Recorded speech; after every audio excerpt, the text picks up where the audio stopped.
GT versus the Muslim as well. But before we're going to show you that, guys, I'm going to tell you all about, in case you missed it, DreamHack Bucharest, which took place last weekend in a special edition of the EU update.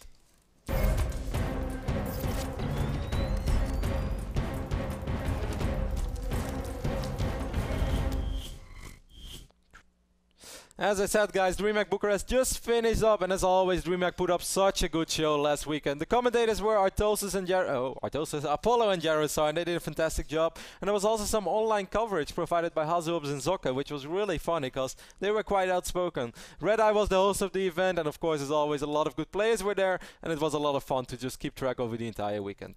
Now, of course, DreamHack always starts off with a double group stage into a single elimination, best of 3 and best of 5. Now, the first group phase, we don't have too many surprises, and unfortunately quite a few people had to cancel their participation to DreamHack as Apex Esports announced a few days before the event that they won't be able to make it, and Naniwa, Red and Xlord were not able to make it for various reasons.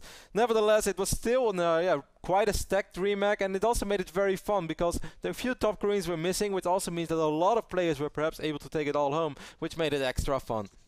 Now, Group Stage 1 went through and not too many upsets happened. A few notable dropouts were Mouse Protoss, Star Eagle and NRS range, and also surprisingly is that the German reigning champion, Hanfi, a lot of people might wonder, is he the reigning champion? Yes, actually he won the most prestigious German league, a German Zerg called Hanfi. He lost rather surprisingly against an Italian Zerg called Evener. Nevertheless, of course, Group Stage 2 is where it gets really exciting and the real fireworks starts kicking in. And as soon as Group Stage 2 really kicked off, it was quite obvious that we had quite a few stories and that a few guys were really on the roll this weekend. TLO was playing better and better as he's been doing recently. He just keeps improving, keeps playing better. Everybody's cheering for him because we want to see him back, or get back to that early beta shape. And he played a fantastic tournament. He finished, he made it through the group stage and made it all the way to the quarterfinals before falling to Nurture. And of course, there is no shame to Nurture. So big shout out to TLO for playing an excellent tournament. And what to mention about Giant, guys. A relatively unknown Bulgarian Zerg. Some people might know him. If you live in Europe, you might have seen his replays, but he never had a big breakthrough. But this weekend, Giant was fantastic. He finished on top of Group F, above players like Quantic, the STC, and Acer Paranoid. That's right, the teammate of Nurture. So that was a great performance. And Giant in the playoffs played against Nurture in the first round. And guys, he was up 1-0. And the second game on Ohana, Giant looked amazing. He played great. He was ahead. Everything was working for him, but Nurture wouldn't be Nurture if he find somehow, some way back into this game, and eventually Nurture was able to advance. But big shout out to Giant, who played a fantastic tournament. Other than that, we had a couple of nice runs. Munchie once more displaying that his recent ISF performance, which he won, and he took out fantastic players like Squirtle on the way, was not a fluke, as Munchie once more made it into the top 8 of a big event before falling to Starnon. Now, Starnon is also quite a story, as he's a relatively unknown Protoss player. Sure, if you're active in Europe, you know him, but it's kind of funny because I had a small interaction with Starnon just before I moved to the US. I was playing some ladder, run into this Protoss guy. He went for a greedy expand, and I was kind of moody. I was like, man, you're playing so greedy, this is not fun, you're just gambling. He's like, hey, actually I'm not gambling, man. I was like, yeah, you're gambling, because I was just mad because I lost. And then I ended up playing 5-6 games with Starnon. He turned out to be a super nice guy, and he proved me right. He was not gambling. His build was actually very solid, and it's amazing to see him making that progress from a good ladder player to right now a top 4 performance at DreamHack. Absolutely fantastic.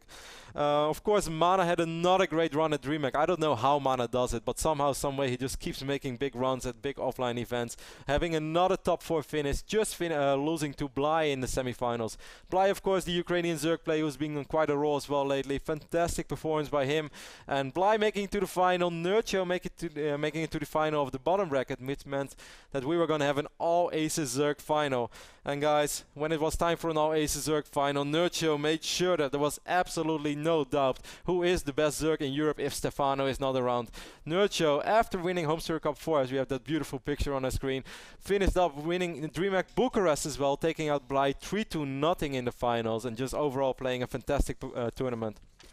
This brings Nurture up to the 3rd place in foreigner ranking earnings list, so that means that only Torsten and Stefano have won more prize money than Nurture playing StarCraft 2. Fantastic performance by Arthur Block, also known as Nurture, and of course congratulations to Acer for having a fantastic DreamHack. To finish things up, of course, guys, you can always finish all the results on Liquipedia, who once more brought fantastic coverage to the event. Here you guys see the entire top 16 bracket. You guys can, of course, find all the group stages, Group Stage 1 and 2 on Liquipedia as well. Overall, I had a ton of fun watching DreamHack. Hopefully you guys had fun as well.